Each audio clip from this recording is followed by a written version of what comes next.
In the unquestionably full life that Ammachi led, she was many things: a wife, a mother, a Sunday school teacher, a highly active member of the church, and much, much more. But I'll tell you how Ammachi was and continue to be in memory, from the perspective of her eldest and, let's face it, most favorite grandson. Like most grandmothers, she was fiercely protective of her grandchildren. But she had a particular interest in our welfare when it came to food, especially when it came to food. Right from introducing me to gajar halwa as a 4-year-old child and to making some of our most favorite dishes like chicken fry and beef ulartiyada whenever we used to visit her in Bombay.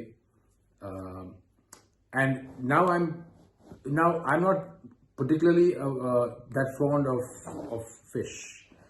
But Ammachi took it as a personal challenge to make sure that a few pieces of nemin fry would get into me. She would convince me in the most devious manner. So what she would do is, she knew that I don't like wasting food. And that almost everybody in my family knows. And she would say, "Mone, curry here. And nalla nemin fry. Nalla onnam class nemin fry.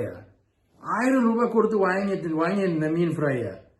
And then at which point you just have to surrender yourself. You just say, okay, accept defeat and eat the nemin fry.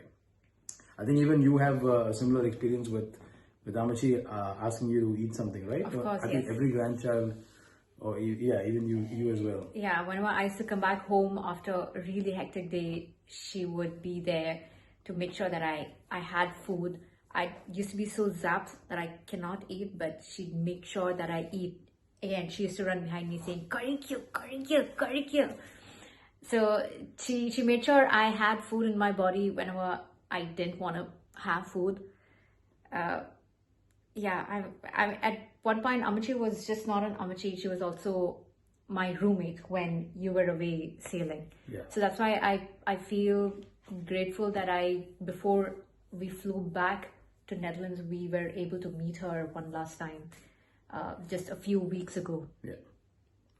Yeah, and although Ammachi suffered multiple strokes towards the end and eventually impairing her speech and mobility to some extent, her intellect was razor sharp. But one of the most painful experiences for Ammachi was witnessing the passing of my father last year in June, and her inability to actually emote, to verbally convey her emotions, express her emotions. The moment we got news of Ammachi's vitals fading, I could actually visualize Appa standing there, my father standing there and saying, "Williams, ba, it's time to go." And Ammachi responding saying, "Nya vernu mone, nya vernu."